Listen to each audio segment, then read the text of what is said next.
Sorry mister Naik, আমাকে Bible শেখানো লাগবে না। আমরা আপনার ভুল ব্যাখ্যাগুলো শুনে আমাদের ওয়েবসাইটে সেটার উত্তর দেব। ভালো কথা। যিশুকে বিশ্বাস করা বলতে কি বোঝাচ্ছেন? নবী হিসাবে বিশ্বাস করা? যিশুর এই কথাটা বিশ্বাস করি, আমি সত্য আর জীবনের একমাত্র পথ। এ কথার মানে কি? এর মানে যীশু খ্রিস্ট হলেন ঈশ্বর।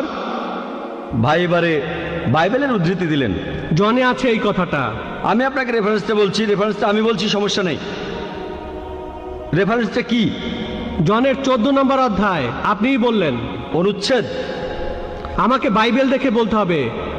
জনের 14 অধ্যায়ের 16 অনুচ্ছেদ। ঠিক 16 আছে? নম্বর না, 6 নম্বর অনুচ্ছেদ, 16 নম্বর না। সরি মিস্টার নায়েক, আমাকে বাইবেল শেখানো লাগবে না।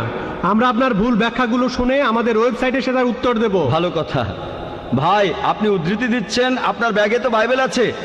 গোটা বাইবেলের মধ্যে পরিষ্কারভাবে বলা এমন একটা কথাও নেই যেখানে যিশু বা ঈসা আলাইহিস সালাম নিজে বলেছেন